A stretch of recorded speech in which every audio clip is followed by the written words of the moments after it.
Hola, buenos días. Soy Jacibe del Grupo 62 y en compañía de mis compañeras Luz Itzel, Barajas Núñez. Estrada Orozco, María Fernanda. Venegas Rivera, Joana Vanessa. Garduño Jaraleño, Iris Montserrat. estamos aquí para realizar una entrevista acerca del análisis filosófico-epistemológico de teorías, discursos y prácticas pedagógicas. Dicha entrevista será realizada a la maestra Minerva Guzmán Díaz. El objetivo de esta entrevista es comprender cómo los docentes universitarios conciben, construyen y aplican el conocimiento en sus prácticas pedagógicas, identificando sus supuestos epistemológicos a partir de los 4 niveles del problema del conocimiento, los cuales son posibilidad, preontológico, ontológico y epistemológico. Ahora vamos a dar inicio con la entrevista.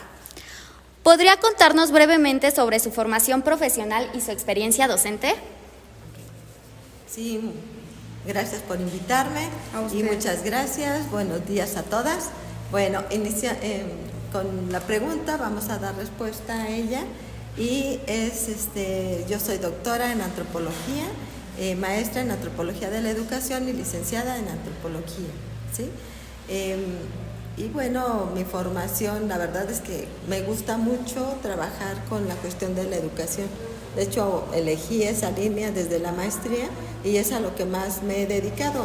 Tengo aproximadamente, pues que sería 30 años trabajando la investigación, y la investigación educativa también me encanta. Por eso aquí en la Universidad Pedagógica Nacional, que es donde tengo ya 21 años, me he dedicado a la parte de la investigación educativa, ¿sí? Con las asesorías de tesis y bueno, el trabajo también que tenga que ver con la cultura y la interculturalidad y todo lo que sean los aspectos sociales de la educación. Ok, muchas gracias. Muchas gracias. ¿Podría decirme qué fue lo que la motivó a dedicarse a la docencia universitaria? Bueno, una de las cuestiones que más me gusta a mí siempre fue la docencia, ¿sí? Y empecé muy joven, de hecho, terminando la licenciatura empecé a trabajar como docente. Yo nunca he trabajado en otro nivel educativo que no sea en licenciatura, maestría y doctorado.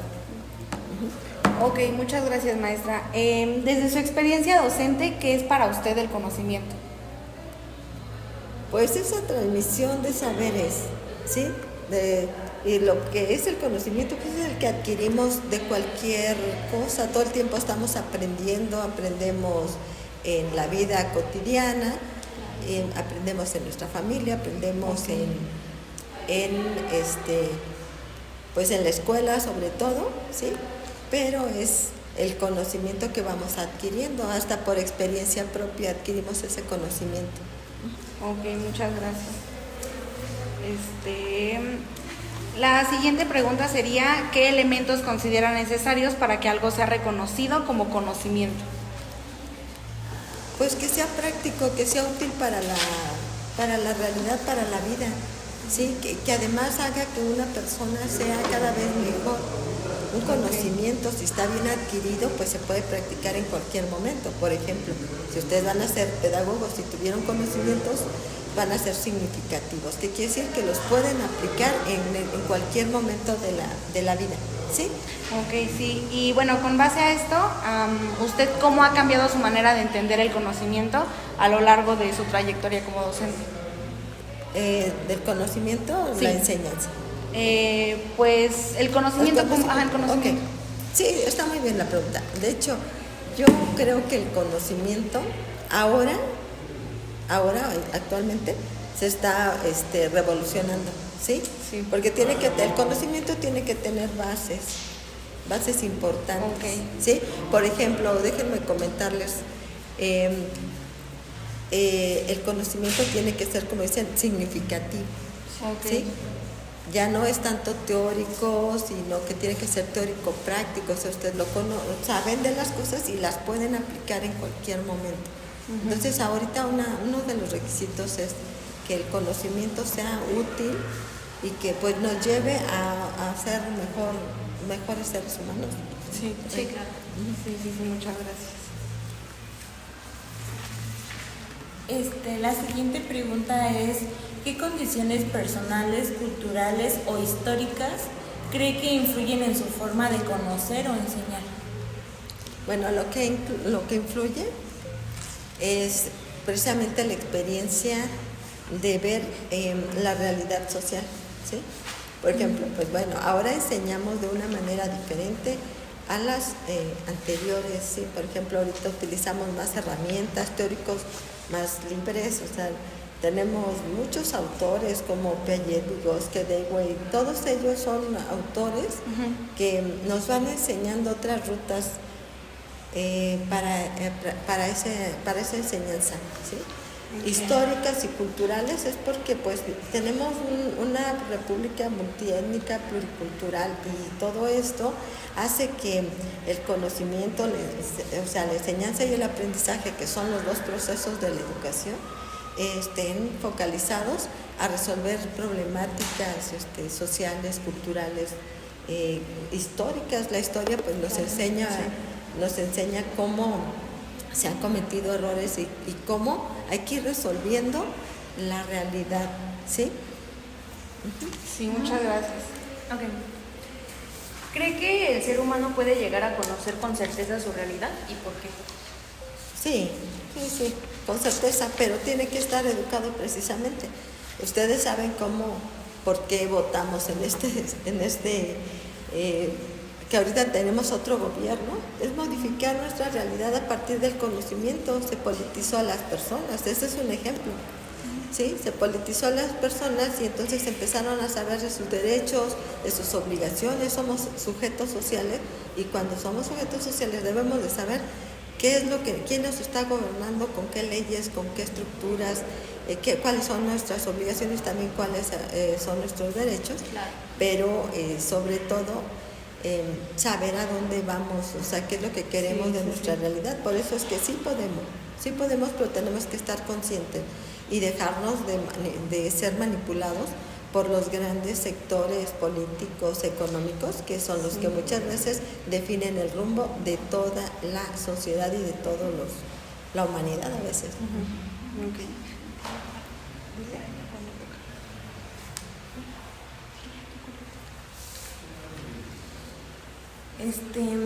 En su práctica docente, ¿cómo se enfrenta a la posibilidad de que existan múltiples formas de conocer un mismo fenómeno?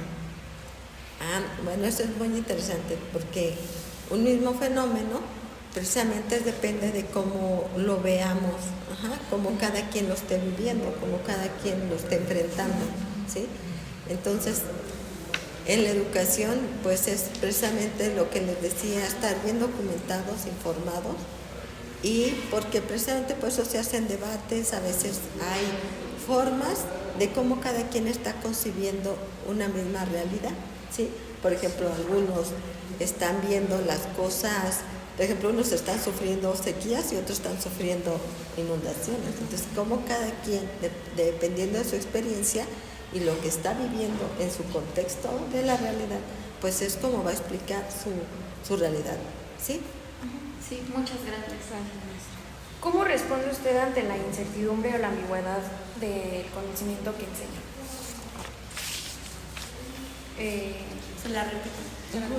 Repíteme. ¿Cómo responde ante la incertidumbre o la ambigüedad en el conocimiento que enseña?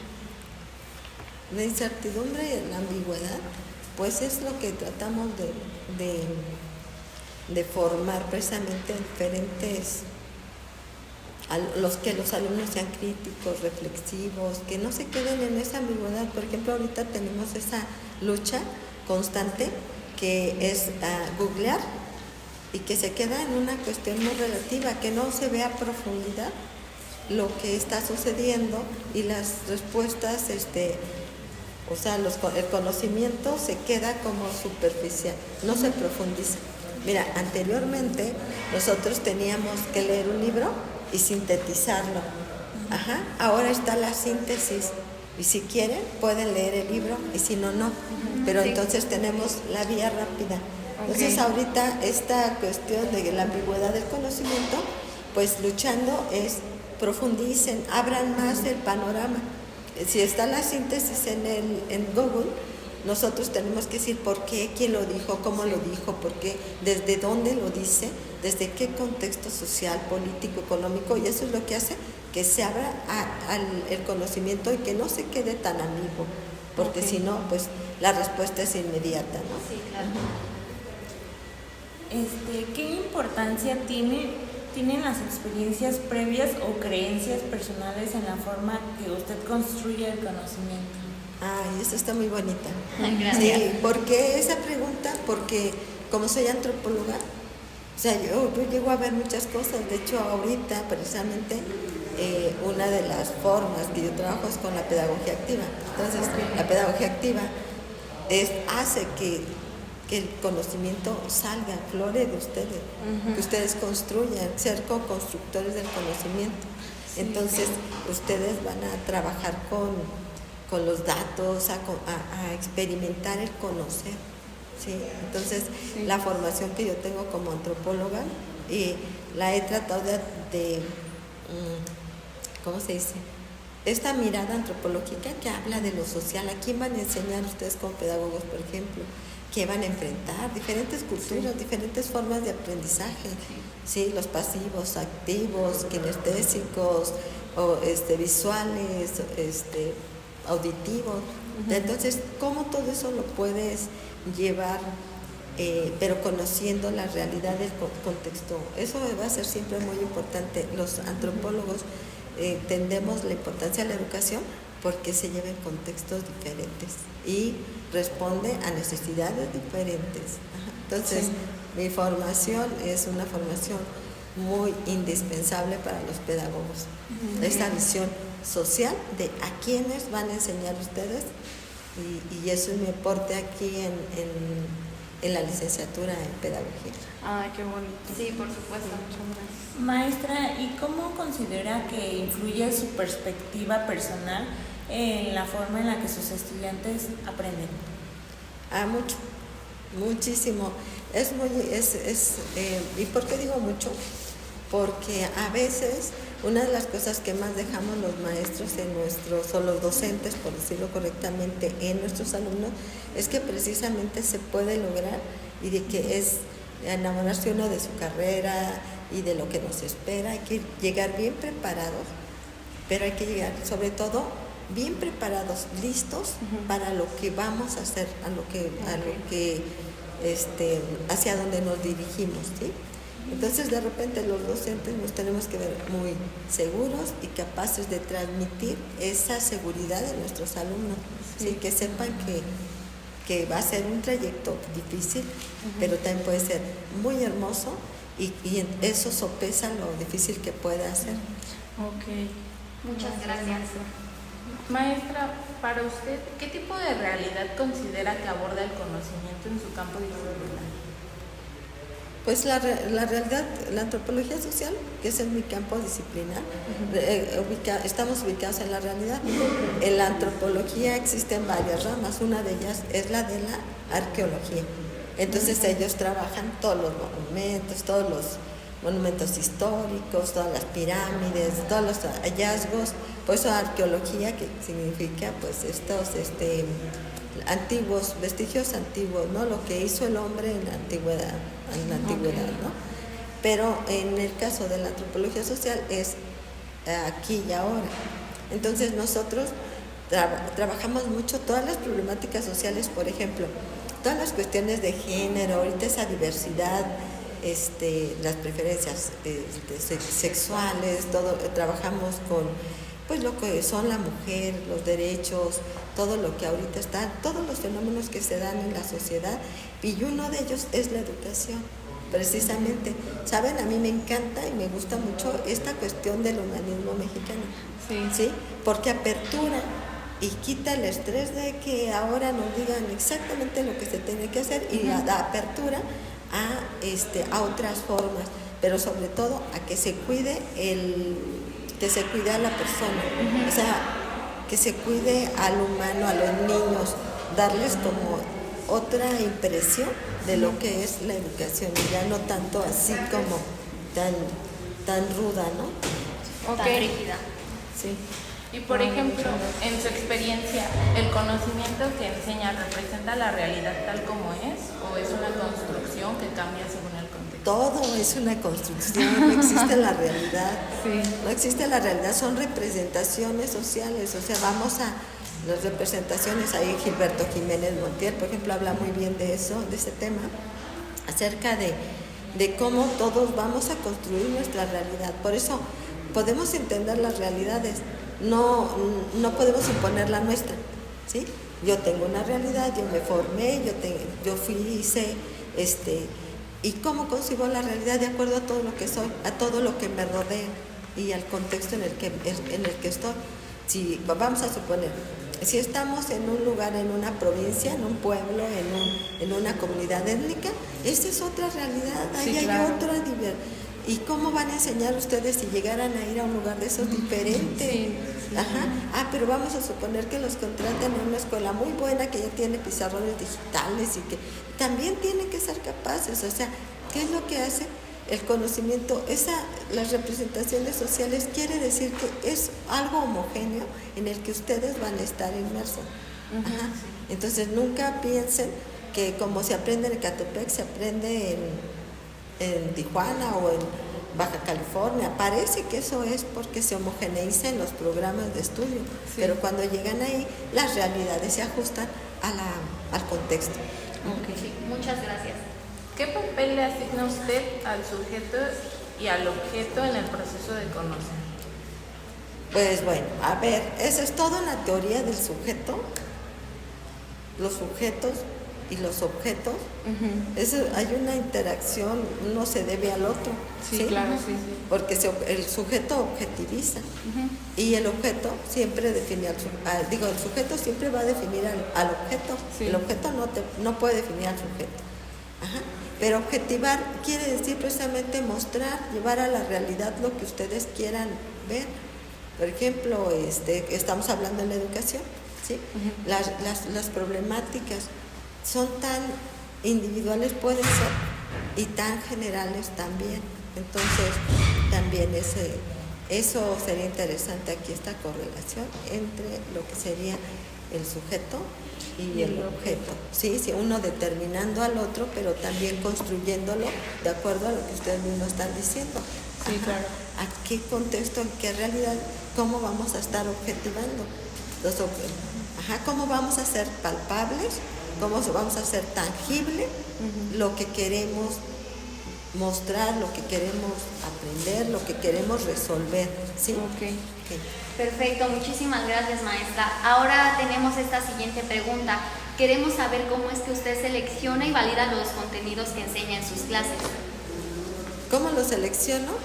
Sí. Bueno, los programas tienen unos contenidos más o menos que son los que mínimos, ¿sí? O sea, unos contenidos del programa y bueno, seleccionarlos, pues a veces los enriquecemos, ¿sí?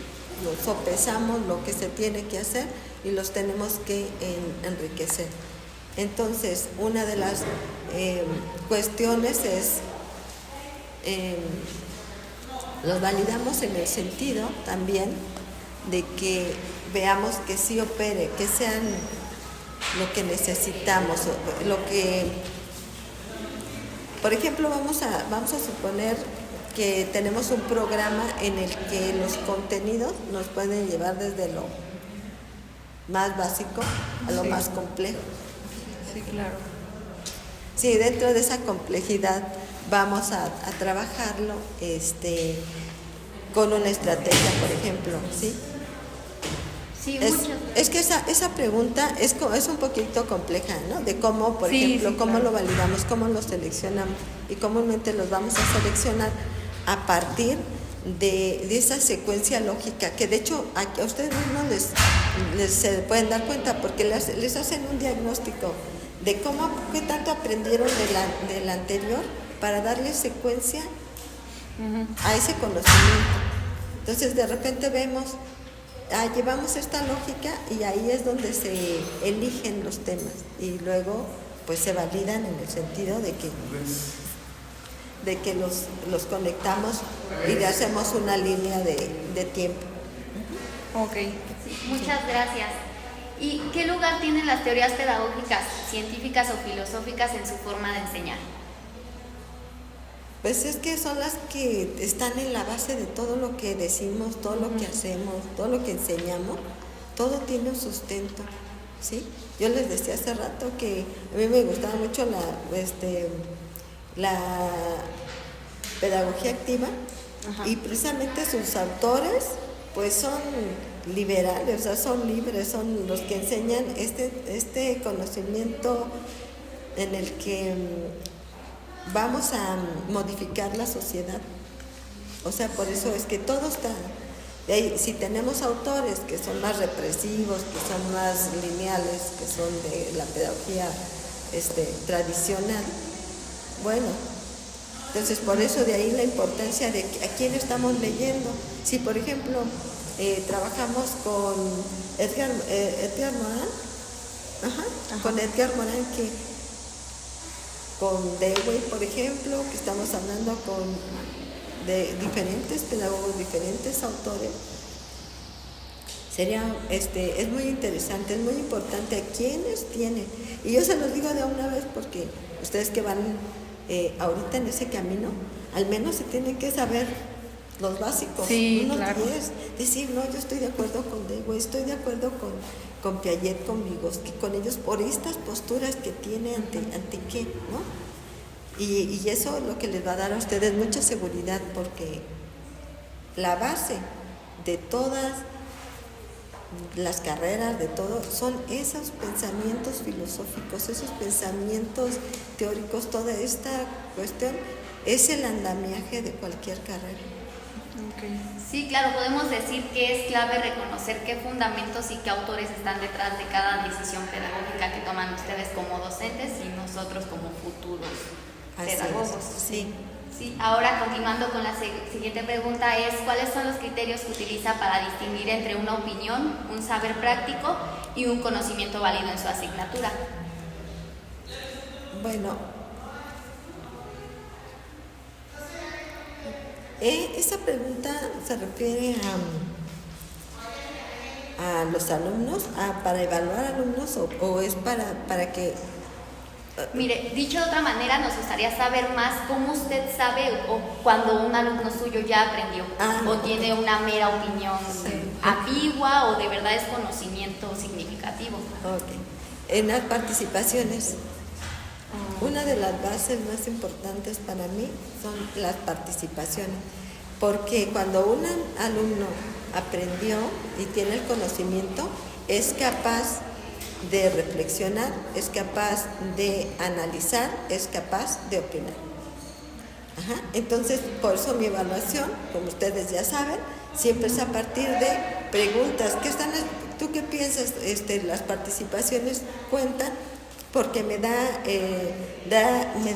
de hecho, creo que hasta estadísticamente lo utilizo, de los que participan y que se ve que tienen la secuencia. ¿Qué quiere decir? Que vamos bien. Los que no participan porque son tímidos, no quieren, no les interesa, y los que no participan porque no entendieron. Okay. Pero muchas veces, al menos en mi clase, esa es una de las constantes, que siempre tienen que expresarlo porque de otra manera no podría saber. Ya nos pasaba antes, hace muchos años, que nosotros damos la clase y teníamos por entendido que iban a tener 10, porque eran magistrales nuestras presentaciones. En realidad era así. Y así, miren, este es el esquema, este es el concepto y todo. Presentaban los exámenes y yo creo que solamente los visuales lograban a veces tener buenas calificaciones, y muchos estudiaban una noche antes para retener, y esto, sí, o sea, así funcionaba. Por eso los exámenes nos decían si sabían o no, y después se comprobó que ni siquiera eso. Pero ya actualmente no, la dinámica, el trabajo, cómo lo hacen, cómo opinan, yo tengo una costumbre en clase que es la de hacer sesiones grupales donde se trabajen los temas, pero que los alumnos dialoguen y plenarias, que yo les llamo, y que bueno, son muy interesantes porque empiezan a sacar conclusiones, a establecer correlaciones, y eso es lo que me muestra completamente que se entendió. Ok. Uh-huh. Muchas gracias, maestra. Bueno, llegamos al final de la entrevista. ¿Cómo organiza y conduce sus clases para facilitar el aprendizaje? Ok. ¿Cómo lo organizo? Tenemos una planeación y llenamos una tabla que es donde ponemos todas las clases, todos los recursos que vamos a utilizar, uh-huh. ¿Sí? Entre ellos, pues los temas y subtemas, y tenemos ahí las estrategias didácticas, las estrategias pedagógicas, los recursos, todo lo tenemos organizado. Uh-huh. Y bueno, a mí me gusta mucho esa parte porque yo intento hacer ejercicios y de repente hasta los modificamos, Por ejemplo, que tienen que exponer, yo tengo como una visión ahí de que tienen que exponer y yo tengo que ver los que exponen bien, porque sí, claro, cuando salgan de aquí, que no se les ha enseñado a ser maestros ni docentes, una de las cosas más importantes es saber dirigirse hacia los otros, con mucha seguridad, sin reírse ni nada, porque los nervios son comúnmente los que nos traicionan. Entonces lo que van a hacer es a trabajar esa parte que serían entonces trabajo con estas estrategias de que también nos vayan mostrando en el trayecto de las clases ejercicios en los que ustedes ya pueden ir aportando, en los que ya pueden ir intercalando las informaciones, ¿sí? O sea que no es algo así como no me gusta, que aun cuando lo tienes en un papel y en un programa se quede tal cual, sino que ahí vayan surgiendo algunas otras estrategias dinámicas que a veces incluso ustedes mismos propongan. Los alumnos dicen, no queremos exponer tanto, pero tenemos la idea de qué le parece si ahora lo exponemos, pero lo presentamos en un cartel o lo presentamos, o sea, irles dando esa libertad.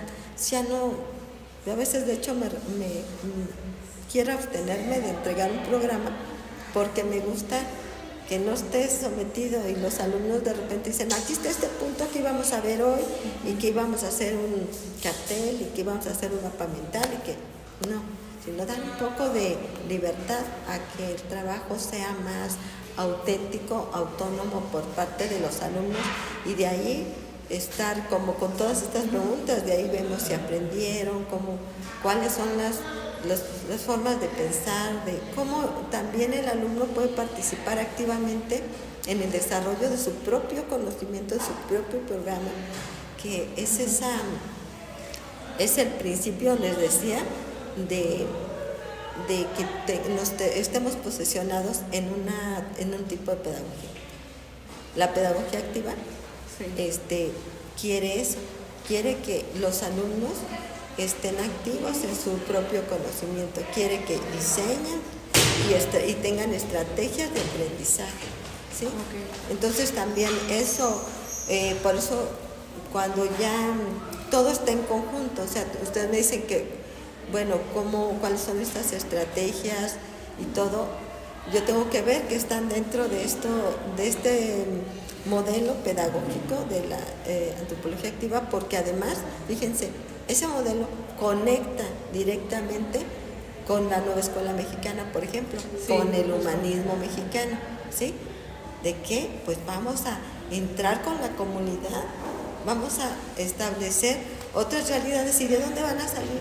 De ustedes. Uh-huh. Porque a veces, la maestra nos mandó aquí, la maestra nos mandó acá, ni nos había dicho que hoy que íbamos a hacer un ejercicio, porque yo estoy como en esa apertura de que los alumnos precisamente sorprendan al maestro diciéndole, pues hicimos de más, mire, y trajimos un ejercicio y nos pusimos el traje de charros y hicimos vamos a hacer una ronda o unos juegos, porque ellos se están involucrando, y pues por supuesto que ese conocimiento es un conocimiento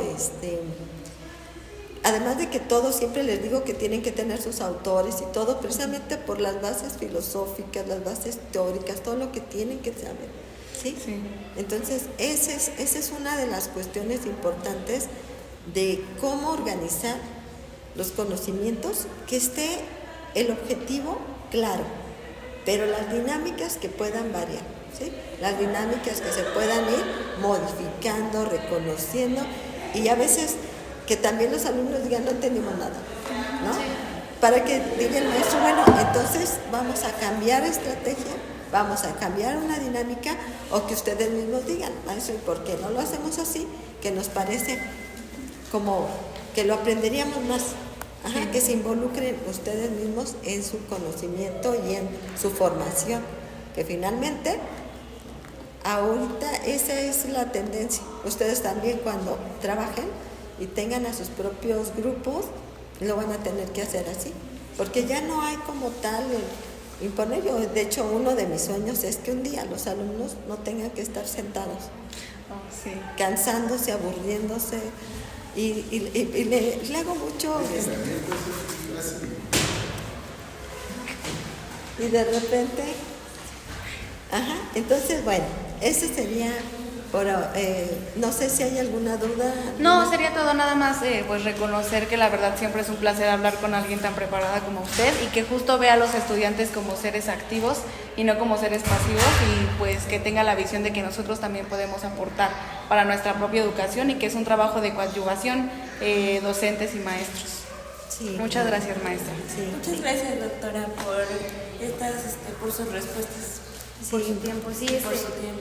nos da una mirada diferente a lo que nosotras estamos acostumbradas. Ahorita con lo que menciona de su visión antropológica social, pues es algo que a veces nosotras no tenemos noción, pero son pues cosas importantes, como mencionaba lo del contexto y lo de la adaptación a las clases, que pues igual no siempre deben de ser tan rígidas, como decía, igual dar esa libertad creativa para que los alumnos puedan estar más activos y más críticos.